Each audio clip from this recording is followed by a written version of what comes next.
हाँ बच्चों, जो वर्ब होते हैं वो हमारे एक फाइनाइट्स होते हैं, फाइनाइट वर्ब्स, और एक नॉन फाइनाइट वर्ब्स होते हैं। नॉन फाइनाइट वर्ब्स के बच्चों तीन भाग होते हैं: infinitive, to plus V one, gerund, V one plus I N G जिसको हम वर्बल नाउन बोलते हैं, और होता है third participle V one plus I N G या ए डी या ई एन। हाँ बच्चों, हम देखते हैं यहाँ पर फाइनाइट वर्ब्स के एग्जाम्पल आपके सामने दिख रहे होंगे। I want to play, he wants to play, और शी वॉन्टेड टू प्ले। तो आप यहाँ पर देखिए, यहाँ पर जब आई है, आई सब्जेक्ट है, तो वॉन्ट जो वर्ब है उसमें परिवर्तन हुआ। जब ही सब्जेक्ट आया तो वॉन्ट्स हुआ, और जब सी आया तो वॉन्टेड हुआ। तो यहाँ पर आप देखें फाइनाइट वर्ब जो है वो चेंज हो रही हैं, सब्जेक्ट मतलब वर्ब जो है चेंज हो रही है सब्जेक्ट के हिसाब से। ठीक है बच्चों, आगे देखते हैं नॉन फाइनाइट के बारे में। हाँ बच्चों, नॉन फाइनाइट्स के देखिए आप। I want to write, he wants to write, she wanted to right.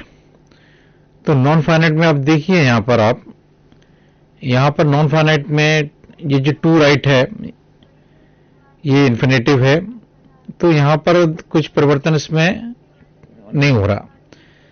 आई था, पहले में आई है, देखिए यहाँ पर सब्जेक्ट आई है, वर्ब वांट है, तो जब आई वांट हुआ तो भी ये टू राइट है।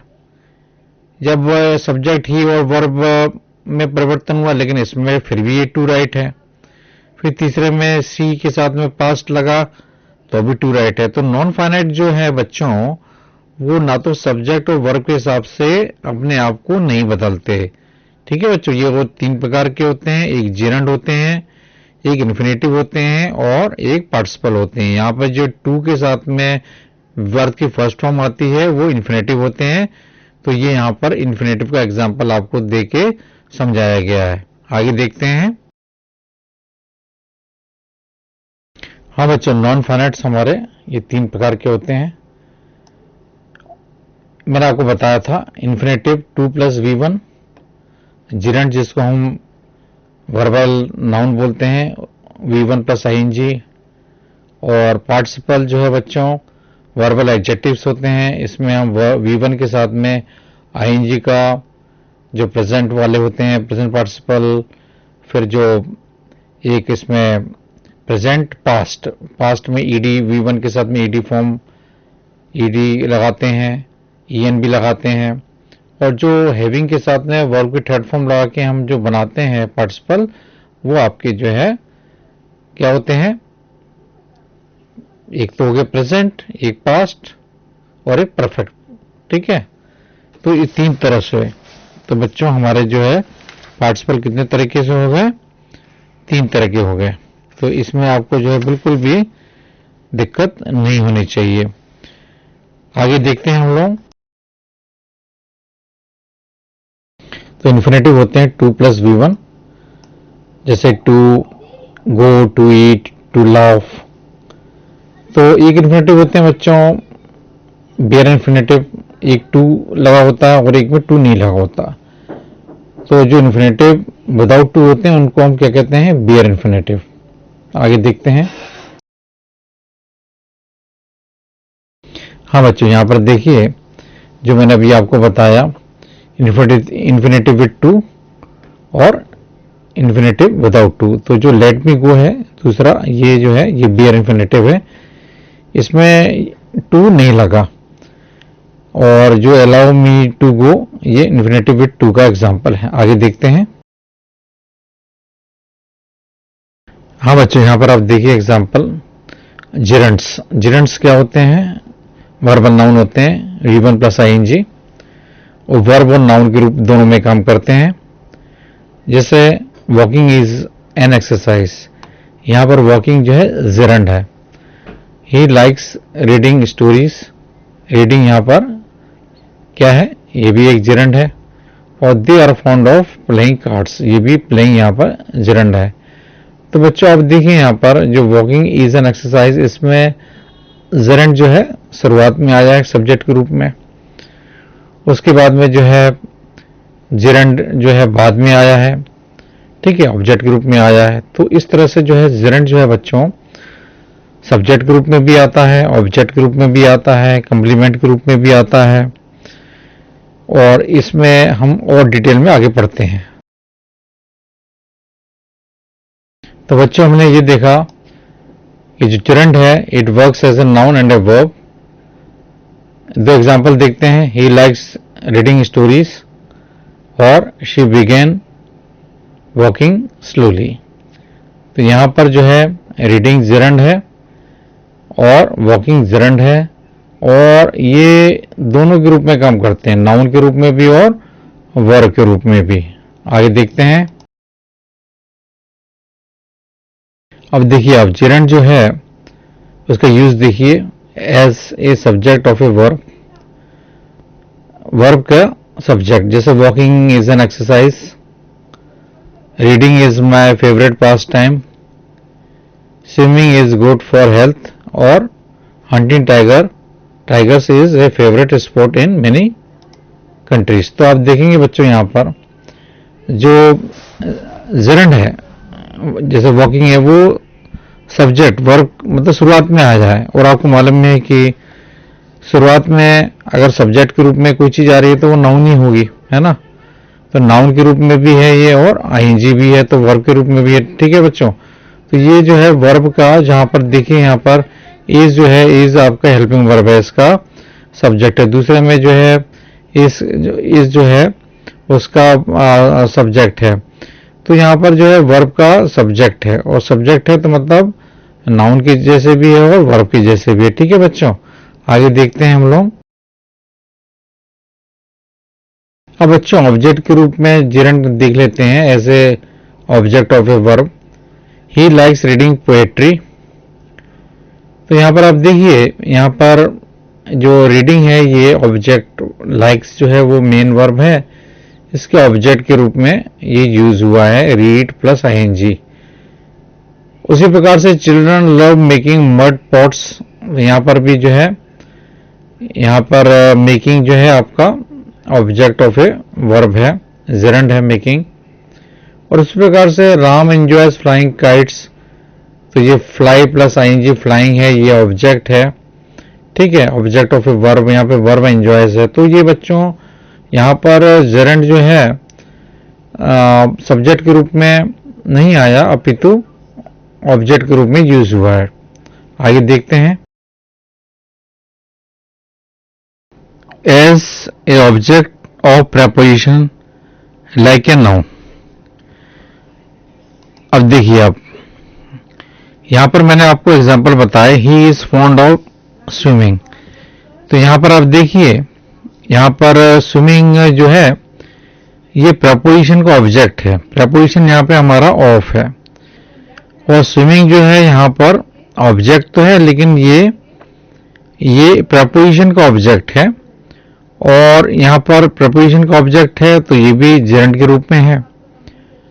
उसी प्रकार से you were punish for telling a lie, यहां पर भी जो है फॉर के बाद में ये एज ए ऑब्जेक्ट इस्तेमाल हुआ है, प्रेपोजिशन क्या है, फॉर का। तो बच्चों हमेशा ये भी आप यहां से समझ सकते हैं कि जो प्रेपोजिशन है वो उनके बाद में कोई आपका जिरेंट जो है आ सकता है, और वो जो है मतलब जिरेंट आ भी सकता है अगर, और नाउन के रूप में, है ना। तो प्रेपोजिशन के बाद में कोई नाउन इस्तेमाल होता है, तो यहाँ पे जिरेंट जो है वो ऐसे मैंने बताया था आपको वर्बल नाउन है, ठीक है बच्चों। इसी प्रकार से he is tired of waiting, यहाँ पर भी वही है, और सी प्रिवेंटेड मी फ्रॉम स्लीपिंग, यहाँ पे भी फ्रॉम का ऑब्जेक्ट जेरंड है जो प्रपोजिशन है, और ऑफ का, इससे ऊपर वाले में ऑफ का ऑब्जेक्ट वेटिंग है जो कि जेरंड है। As a complement of a verb like a noun. यहाँ पर कंप्लीमेंट मतलब कोई भी चीज जो अपन हेल्पिंग वर्ब मतलब उसको कंप्लीट करने की जो चीज लगाए वो कंप्लीमेंट होता है। यहाँ पर आप देखिए हर हॉबी इज डांसिंग, तो यहाँ पर डांसिंग जो लगा है वो क्या है, वो कंप्लीट करने के लिए लगा है, लेकिन वो क्या है यहाँ पर जेरंड के रूप में है। ठीक है, तो कंप्लीमेंट। ठीक है बच्चों, सीइंग इज बिलीविंग, तो बिलीविंग भी जो है इज हेल्पिंग वर्ब के बाद में कुछ लगा है, तो यहाँ पर जो है complement of a verb like a noun. ठीक है बच्चों, तो complement of a verb, complement जो है ये भी एक हमारा जेरंड मतलब वर्बल नाउन है। ठीक है, उसी प्रकार से हिज पैशन इज गैम्बलिंग, तो यहाँ पे गैम्बलिंग भी जो है कंप्लीमेंट ऑफ ए वर्ब के रूप में यूज हुआ है, और जो कंप्लीमेंट है वो भी हमारा क्या है, वर्बल नाउन है। It is used after allow मतलब gerund. It is used after allow, advice, forbid and permit. इनके बाद में हम जेरंड का प्रयोग जरूर करते हैं। जैसे he did not allow smoking there, यहाँ पर आप देखें अलाउ के बाद में स्मोकिंग का प्रयोग होता है। My father advice walking in the morning, यहाँ पर एडवाइस के बाद में वॉकिंग का प्रयोग हुआ है जो कि जेरंड है।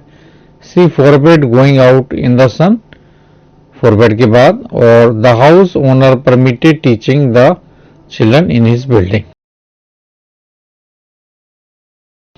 एक चीज नोट करिए आप, if object is used after allow, advice, forbid and permit, then infinitive with to is used. Her father, example देखिए, her father allowed her to go to the planetarium. यहाँ पर आप देखिए कि अगर ऑब्जेक्ट यूज होता है अलाउ के बाद में, एडवाइस के बाद में, फॉरबिड के बाद में, तो इन्फिनेटिव विद टू यूज होता है। यहाँ पर भी यही हुआ है। यहाँ पर आप देखिए, यहाँ पर अलाउ के बाद में देखिए, यहाँ पर हर फादर अलाउड है ना, तो अलाउड के बाद में हमारा जो है एक इनडायरेक्ट ऑब्जेक्ट हर यूज हुआ है। जो नॉन लिविंग होते हैं वो एक तो हमारे जो है डायरेक्ट ऑब्जेक्ट होते हैं, और जो नॉन लिविंग होते हैं इनडायरेक्ट होते हैं। तो अमूमन पहले इनडायरेक्ट आता है फिर डायरेक्ट आता है। तो यहाँ पर आप देखिए, यहाँ पर अलाउड के बाद में ऑब्जेक्ट आया है, तो हम लोगों ने इन्फिनेटिव विद टू यूज हुआ है, टू गो। तो ये हो गया बच्चों, her father allowed her to go to the planetarium.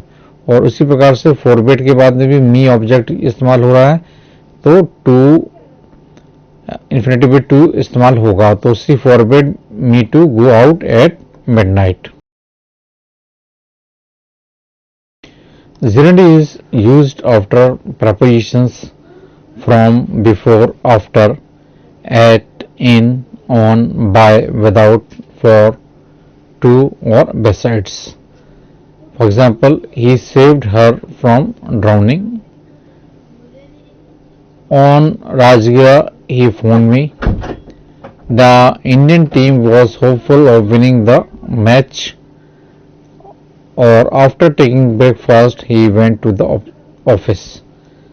Here, gerund is used after prepositions. You see, after preposition from, gerund is used.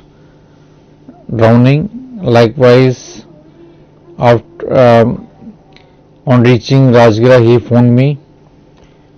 Likewise, the Indian team was hopeful of winning the match. So here gerund is used after prepositions, so you have to also keep this thing in your mind. If gerund acts as a verb, then a object is definitely used.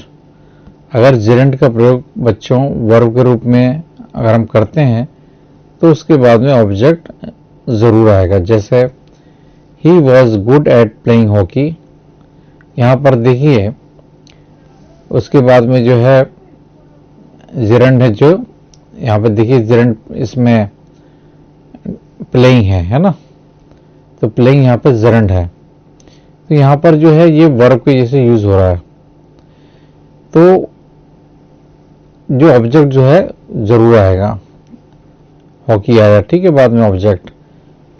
और जो है my son is fond of singing a song, ठीक है। और उसी प्रकार से यहाँ पे सिंगिंग जो है जरंड है, जो कि वर्ब के रूप में इस्तेमाल हो रहा है। तो जब भी वर्ब के रूप में आएगा जरंड, जो एक्ट करेगा वर्ब के रूप में, तो जरूर वो ऑब्जेक्ट जरूर आएगा, ठीक है बच्चों। और तीसरे में भी देखिए, some students believe in befooling the teachers. Gerund is used after possessive, possessive के बाद में भी gerund यूज होता है। देखिए, I postponed my mother's going to Rajgir, यहाँ पर मदर्स ये पोजेसिव इस्तेमाल हुआ है, तो इसके बाद में गोइंग जो है gerund, तो ये भी कई कंपटीशन में ये अक्सर पूछ लेते हैं, इस तरह से आपको देते हैं। और अगर आपको मालूम है कि पॉजिटिव जो है, तो उसके बाद में gerund ही आता है। उसी प्रकार से वी अप्रिशिएट लताज सिंगिंग, तो जब भी लताज या कोई भी पॉजिटिव के इस्तेमाल आ गया, तो उसके बाद में gerund जरूर आएगा। और they should not mind your coming late. gerund is used after the के बाद में gerund का प्रयोग करते हैं। The barking of a dog, यहाँ पर देखिए बार्किंग के पहले द का प्रयोग किया है। द रनिंग ऑफ बिजनेस, तो हम लोग जो है द के बाद में भी gerund का प्रयोग कई बार करते हैं। gerund is used as a apposition to a noun और ए प्रोनाउन। यहाँ पर आप देखें, your view uniting the people is admirable, तो यहाँ पर जो है gerund का प्रयोग ऐसे अपोजिशन टू ए नाउन और प्रोनाउन के रूप में हुआ है। It is police playing with fire. gerund is used after, कुछ ऐसे शब्द हैं जिनके बाद में gerund का प्रयोग हमको जरूर करना चाहिए।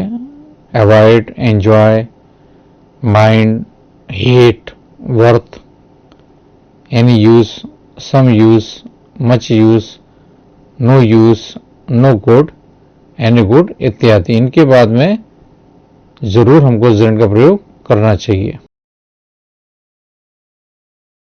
See this sentences, we must avoid drinking, देखिए अवॉइड के बाद में ड्रिंकिंग gerund का प्रयोग किया हमने। It is no use crying now, यहाँ पर जो है हम लोगों ने यूज के बाद में, नो यूज के बाद में क्राइंग gerund का प्रयोग किया है। He does not mind waiting her, he does not mind waiting her, तो यहाँ पर भी हम लोगों ने जो है माइंड के बाद में वेटिंग gerund का प्रयोग किया है। और एक चीज और ध्यान रखना आप, इन्फिनेटिव विथ टू यहाँ पर जो is not used, infinitive with to is not used. आगे देखते हैं, देखिए gerund जो है is used after can't bear, can't help और कांट स्टैंड। ये सब चीजें बच्चों एग्जाम में बहुत आती हैं, कॉम्पिटिटिव एग्जाम में बहुत पूछी जाती हैं।